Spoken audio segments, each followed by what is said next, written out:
जो है, जो सच्चाई है, उसको स्वीकार करने वाले लोग हैं। तो हमने वही बात कही और आज भी कहता हूं मैं वो बात कि राम मंदिर का जो प्राण प्रतिष्ठा होने जा रहा है 500 वर्षों के बाद, ये भारत की सभ्यता, भारत की परंपरा और भारत की संस्कृति को दर्शाता है कि हमने आज उसको जो है बचा लिया है। आज हम भारत की सभ्यता को, भगवान राम जो है इस देश के सभ्यता और संस्कृति के प्रतीक हैं। तो अगर जिन लोगों को इस बात से आपत्ति है या गोड़ लगतनी समाचार बटुए पटना से बड़ा खबर आ रहल बटुए। पटना के बीजेपी मीडिया प्रभारी के फोन पर मिलल बा धमकी। एगो टीवी डिबेट में बोलल पड़ल बटुए महंगा। खबर का बात सब बताई भोजपुरिया समाचार। बीजेपी प्रवक्ता के बयान भी सुनाई भोजपुरिया समाचार। चैनल पर नया बानी तो सब्सक्राइब कर ली, फेसबुक पेज को देखतानी तो फॉलो कर ली, देखला के बाद शेयर जरूर कर ली। भाजपा के मीडिया प्रभारी दानिश इकबाल के राम मंदिर के पक्ष में बोलल पड़ गई बटुए महंगा। अंत में थाक हार के प्रवक्ता जौन बने पटना कोतवाली थाना में FIR दर्ज करेले बाड़न। भाजपा के मीडिया प्रभारी दानिश इकबाल पे राम मंदिर को बोलले रहन, एगो डिबेट चलत रहे, यही पर बोलले रहन, जेकर बाद रात में उनका के एगो धमकी भरा कॉल आई। इस तरह से राम मंदिर के पक्ष में ना बोले के हिदायत दिहल गई। एक बाद थाना में लिखित शिकायत दर्ज करेले बाड़न। रउरा सभे के बता देव कि ई टीवी डिबेट में बोलल इनकर महंगा पड़ गई बटुए, जेकरा बाद थानेदार के बयान आइल बा। साथे साथे बीजेपी के मीडिया प्रभारी के भी बयान आइल बटुए। रउरा सभे मीडिया प्रभारी के बयान सुनी कि वहाँ के का कहतनी। दानिश इकबाल कैसे कैसे फ़ोन आइल हटुए, का धमकी मिलल हटुए, ये सब कुछ रउरा इनका मुँह से खुद ही सुनी। लेकिन दबा के शेयर करी, कमेंट करके बताई कि खबर कैसन लागल, ताकि देश ना विदेश तक भोजपुरी के समाचार क्या हुआ। आप कोतवाली थाने पहुंचे हुए हैं। मैं यहाँ पे एक कंप्लेन दर्ज कराने के लिए आया हूँ। रात में मुझे 10 बजे के आसपास रात्रि में एक फ़ोन कॉल से कॉल आता है और उसके द्वारा, उस व्यक्ति के द्वारा धमकी दी जाती है। एक्चुअल में उसी दिन 8 बजे मेरा एक इंटरव्यू था राम मंदिर के मुद्दे पर। जब राम मंदिर का प्राण प्रतिष्ठा होने जा रहा है तो उस विषय पर मैंने अपनी बात रखी थी, जो मेरे विचार हैं वो रखे थे, जो वास्तविकता है मुझे लगता है उस विषय को मैंने रखा। उसके बाद 2-3 घंटे के बाद ही जो है मुझे रात्रि में कॉल आता है और वो व्यक्ति मुझे कॉल करके धमकी देता है और वो कहता है कि आप बाबर के बारे में, औरंगज़ेब के बारे में ऐसी बातें क्यों कर रहे हो, आपको ऐसी बातें नहीं करनी चाहिए, आपको इसका अंजाम भुगतना होगा। और वो हमारे प्रदेश के अध्यक्ष सम्राट चौधरी जी का नाम लेता है और कहता है कि वो सम्राट चौधरी के बल पर तुम बोल रहे हो, या सम्राट चौधरी तुम्हें बचाएगा, या तुम्हारी पार्टी तुम्हें बचाएगी। ऐसी बातें उसने की और उसने कहा कि जो है आपको किसी भी प्रकार से मुग़ल वंश या बाबर या औरंगज़ेब की बातें नहीं करनी है, नहीं तो आपको उसका बुरा अंजाम भुगतना पड़ेगा।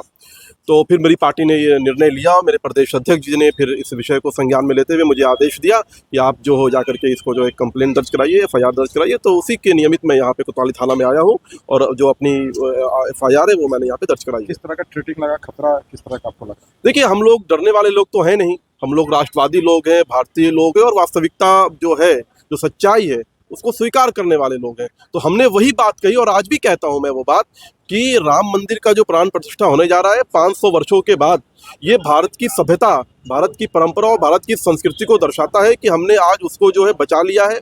आज हम भारत की सभ्यता को, भगवान राम जो है इस देश के सभ्यता और संस्कृति के प्रतीक हैं। तो अगर जिन लोगों को इस बात से आपत्ति है या जिन लोगों को इस बात से जो है दुख होता है, मुझे लगता है कि उन लोगों को अब ये बात स्पष्ट समझ जानी चाहिए कि अगर आप भारत में हैं तो भारत की संस्कृति, भारत की प्राचीन परंपरा और उसकी सभ्यता को मानना ही पड़ेगा। अदरवाइज आप कहीं और भी जाके रास्ता देख सकते हैं।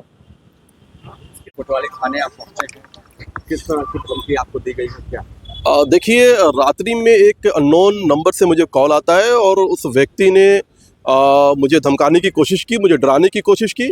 और एक्चुअल में कुछ देर पहले मेरा एक इंटरव्यू हुआ था जो राम मंदिर के मुद्दे पर था, और वो इंटरव्यू आने के बाद ही जो है उसने मुझे कॉल किया और उसने मुझे कहा कि आप जो इंटरव्यू में बोल रहे थे, आप जो इंटरव्यू में अपनी बातें रख रहे थे, उस बात से जो है मुझे आपत्ति है और इसलिए मैं आपको फ़ोन कर रहा हूं और आपको इसके अंजाम भुगतने पड़ेंगे। अगर आप बाबर के बारे में या औरंगज़ेब के बारे में कोई विषय रखेंगे, कोई बात कहेंगे, तो आपको इसका बुरा नतीजा भुगतना पड़ेगा। और उसने हमारे प्रदेश के अध्यक्ष आदरणीय सम्राट चौधरी जी के भी बारे में बात कही कि आप जो है सम्राट चौधरी के बल पर ये बातें कर रहे हो कि आपको सम्राट चौधरी या भारतीय जनता पार्टी बचाने आएगी जब आपके साथ बुरे अंजाम होंगे।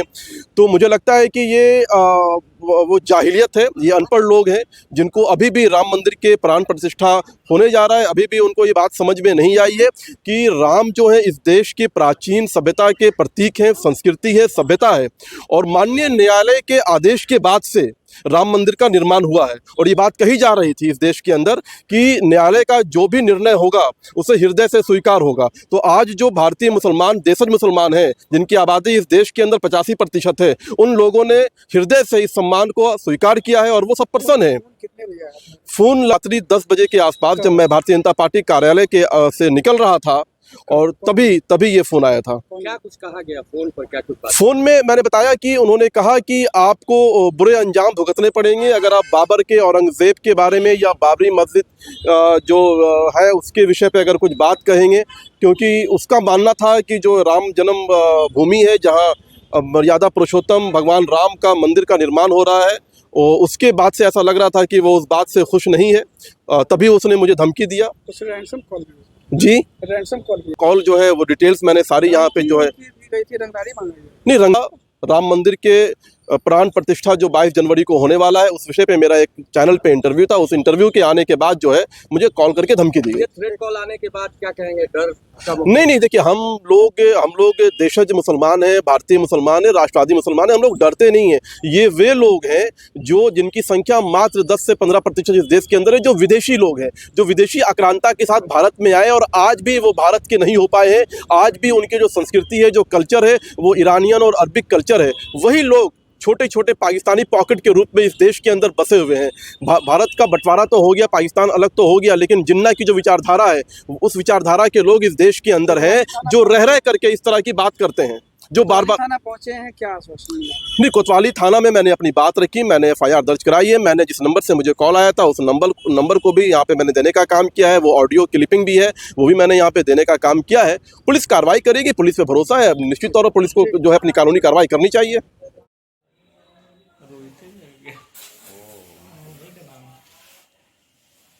मीडिया प्रभारी दानिश को धमकी मिली है, क्या शिकायत दर्ज किया उन लोगों ने?